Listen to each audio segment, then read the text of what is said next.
अस्सलाम वालेकुम दोस्तों, मैं हूं अली शान और आप देख रहे हैं best bird lovers. Best bird lovers में तमाम नाज़रीन खुश आमदीद कहता हूं। जैसा कि आपने पार्ट 1 में देखा है कौन के बेनिफिट्स, कौन यानी कि छल्ली, सिट्टा या भुट्टा जिसको आप आम ज़ुबान में कहते हैं, उसके बेनिफिट्स देखे हैं।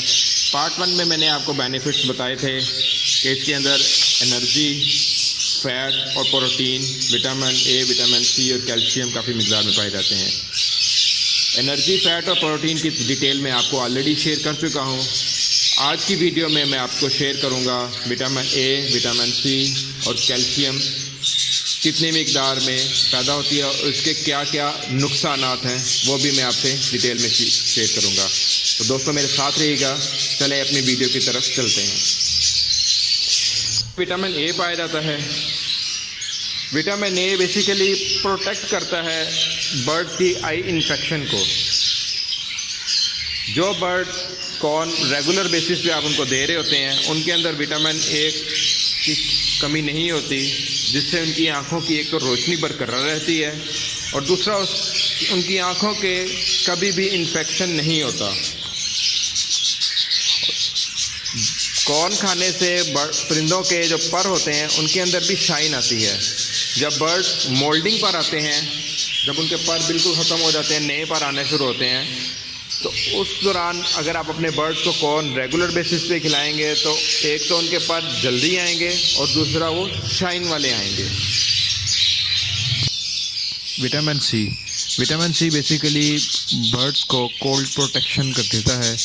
जो सर्दियों में इन्फेक्शन होते हैं जिससे नज़ला, ज़ुकाम या बुखार जैसी आम शिकायत होती हैं बर्ड्स को, अगर आप अपने बर्ड्स को रेगुलर बेसिस पे कॉर्न खिलाएंगे तो उनके जिस्म के अंदर काफ़ी मिकदार में विटामिन सी पैदा हो जाते हैं, जो कि इन इन्फेक्शन के साथ लड़ते हैं और बर्ड्स को तंदुरुस्त रहने में मदद देते हैं। अगर आप अपने बर्ड्स को रेगुलर बेसिस पे कॉर्न खिलाते हैं तो उनके जिस्म के अंदर एक तो तासीर इसकी गर्म होती है, हीट रहती है, दूसरा ये इन्फेक्शन उन पर असर नहीं करते। कैल्शियम भी अपने बर्ड्स को जब आप कॉर्न रेगुलर बेसिस पे खिलाते हैं तो उनके जिस्म के अंदर पैदा हो जाता है, जिससे एक तो बर्ड की हड्डियाँ मजबूत होती हैं। छोटे बच्चों के लिए कैल्शियम इंतहाई ज़रूरी रहता है, क्योंकि छोटे बच्चों में कैल्शियम की कमी की वजह से इनके पाँव, इनकी टांग टेढ़ी हो जाती है, जिससे इनकी फ्लाइंग और मूवमेंट में मसले पैदा होते हैं।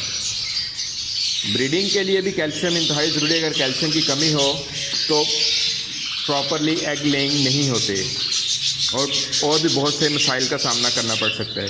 इसलिए आप अपने बर्ड्स को रेगुलर बेसिस पे हफ्ते में 2 या 3 बार लाजमी कॉर्न दें। अगर आप अपने बर्ड्स को कॉर्न देते हैं तो उनके जिस्म के अंदर जो भी विटामिन, कैल्शियम, प्रोटीन ज़रूरी होते हैं वो तमाम के तमाम इसकी वजह से पूरे हो जाते हैं।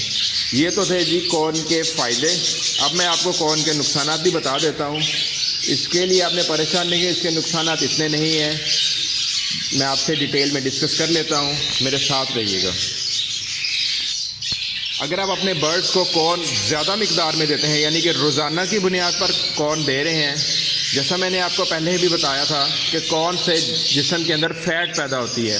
छोटे बच्चों के लिए वो बहुत अच्छी होती है और नर जो मादा होती है उनके लिए ये फ़ैट नुकसानदेह होती है। अगर आप इनको ज़्यादा मिकदार में दे रहे हैं, अगर रोज़ की बुनियाद पे, अगर हफ्ते में 2 से 3 दफ़ा दे रहे हैं तो इसमें कोई हर्ज नहीं है। अगर आप उनको रोज़ की बुनियाद पर दे रहे हैं तो इसमें जब चर्बी उनके अंदर पैदा हो जाती है तो इसमें फिर एग लेइंग में बहुत प्रॉब्लम आती है, एग बाइंडिंग का इशू भी आ जाता है, जिसकी वजह से इनकी डेथ भी हो सकती है। इसलिए जब भी आपने कॉर्न का इस्तेमाल करवाना है तो हफ्ते में ज़्यादा से ज़्यादा 2 से 3 बार करवाएं। इससे बाकी विटामिन और कैल्शियम की मिकदार पूरी हो रही है और चर्बी भी ज़्यादा नहीं होगी। दूसरा, अगर आप अपने परिंदों को रोज़ाना की बुनियाद पर कॉर्न दे रहे हैं, जैसा कि मैंने आपको बताया इसकी तासीर गर्म होती है, ज़्यादा मिकदार में देने से परिंदों को मोशन भी लग सकते हैं। इसलिए मैं आपको बताना चाहूँगा कॉर्न, भुट्टा जब भी आपने ख़रीदना है कि आपने किस तरह का देना है, तो जैसा कि तस्वीर में शो हो रहा है कि आपने उनको 2 तरह के भुट्टे आपको तस्वीर में शो हो रहे हैं। एक तो लाइट कलर है और एक डार्क येलो है। डार्क येलो वाला आपने इनको भुट्टा नहीं देना, आपने इनको हमेशा जब भी देना है सॉफ्ट لائٹ یلو کلر کا دودھیا جسے سٹا کہتے ہیں وہ آپ نے ان کو دینا ہے، جس کو آسانی کے ساتھ وہ کھا سکیں۔ امید کرتا ہوں کہ ویڈیو آپ کو پسند آئی کہ اس کو لائک کیجیے گا، شیئر کیجیے گا اور سبسکرائب کیجیے گا، اور جن لوگوں نے ابھی تک میرا چینل سبسکرائب نہیں کیا وہ سبسکرائب کریں اور بیل کا آئیکن پریس کریں تاکہ آنے والی ہر نئی ویڈیو آپ کو بر وقت مل سکے۔ اپنا بہت سا خیال رکھیے گا۔ Thank you. اللہ حافظ۔